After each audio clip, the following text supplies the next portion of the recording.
if I think about like maybe the situations that people are in, it's kind of hard to mentally tell yourself like, okay, this is not where I'm supposed to be. But like where you think you should be mentally and where you are at in reality, like there could be a huge difference, right? Like we could be in the mindset of like, oh no, I must be rich, I must have that, I must have this, I must have this. Yeah. But then when we look at our own like reality or like see what we're actually going through or what we actually have, there's a very big difference in like what's real. Very true. So then like how did you keep yourself, let's say, motivated or keep the drive to kind of keep learning or to reshape your thinking even? That's a very interesting point, by the way. And if I had to be completely honest, I think it's really about the thoughts and the words you say to yourself. Because, for example, let's say you had a very bad day, right? And you continuously go on with that bad day. And then you have a thought that comes into your mind. And that thought is then negative. And then let's say you hit your leg very hard against the wall or something. And then in that state, you're in a more negative state. And then something else happens again that day, which reinforces that negative state you're already in. And what happens is there's something called a refractory period. And a refractory period means that there's a time period where you're in that state.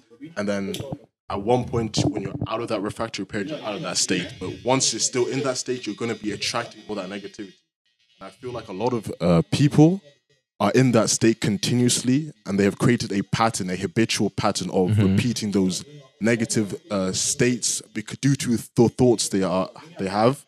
But that's not necessarily their fault, because our environment heavily influences who we are.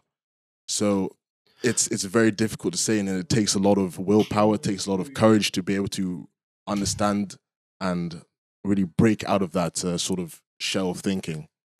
But it's like, look, we may lose all of our followers here by the moment I say this. Yeah. But it's like, it is our own responsibility to get ourselves out of that, right? Definitely. It's not like your boyfriend, girlfriend, wife, brother, mother, or whatever could pull you out of this mindset. True. Like you kind of also have to understand for yourself that like, okay, this may be my reality, but I need to pull myself out of this, because if it's not for me, you'll remain where you're sat at. True. Right? So then like how do you kind of make that clear for people? Because like I watch so many podcasts where, let's say like someone will say something wild, like let's say like depression isn't real.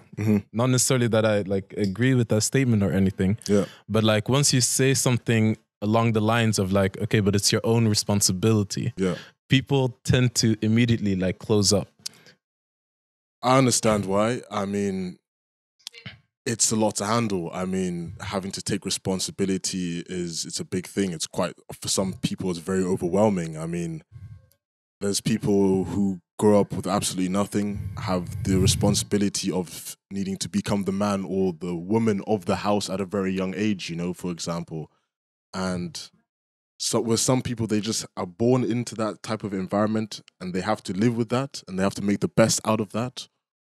And that's basically the best way to take it. And that, once again, comes from how you're going to perceive that event, Whatever label we put on our experience becomes the experience. So if we put a negative label on that experience that has happened to us, we can either go, okay, I'm going to move forward and prosper from this point, or I'm going to just say, let me just allow it to happen. It is what it is. Yeah. And I think it's... that decision is up to you. Yeah. That's where that whole responsibility part comes in again, really. So so I love the fact that you said that, because like in my last conversation, if you haven't checked it out, go check it out. But there's Mo Gaudat is like used to be like the senior executive at like Google X, and now like writes books and everything. Yeah. And like he explained this concept of happiness as like what was he saying? It's happiness is when your expectations exceed reality. Right? So he gives the example that, okay, let's say it rains, right? Rain could be good or bad depending on what your expectations are. If you need it to rain because your plants are outside and they haven't had water, that rain will make you happy because you're like, yes, True. this is great. True. But then if you're at the beach with your friends and you're trying to enjoy the weather, the rain is a negative thing. It's true. So then it's like, what do we do, or like what do we label, as you said, like this event that has happened? Yeah. And it's like, how could you even like kind of train your brain to do that, or to label things like differently? It starts with you have to be very self-aware. I mean, that's what it really all starts with. It comes with self-awareness and understanding that you have to really be able to start listening to what you're telling yourself. A lot of people just go through their day unconsciously saying and repeating words to them and not realizing the long-term effect of doing something like that. Yeah. So some people oftentimes tell themselves, I look ugly, I look like this, I look like that. Well, do you think you're going to look any prettier telling yourself those words? Like, you know what I mean? You know what I mean? Like, yeah, like, no, true.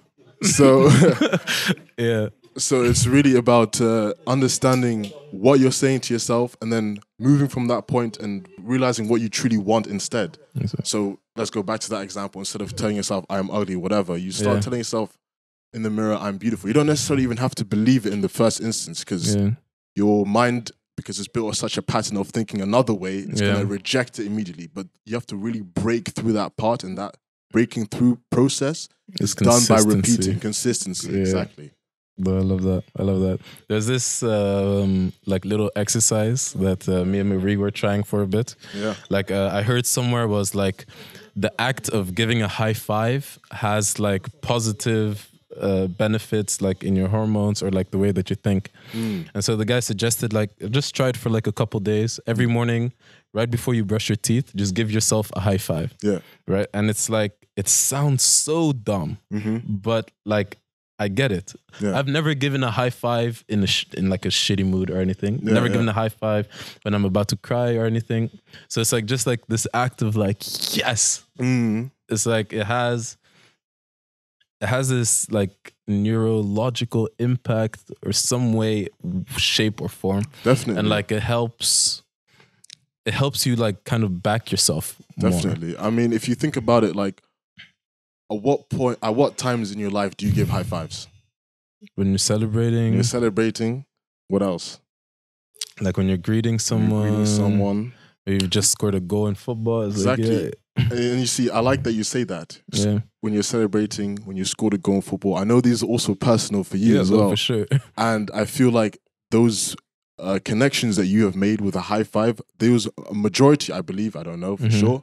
Most of them are positive. Yeah. So then the whole act of giving the high five, you've already made that positive connection in your mind, in your brain. You've already created that neural connection. Yeah. So that's why it's actually a very good feeling and very positive for you to do that, you know?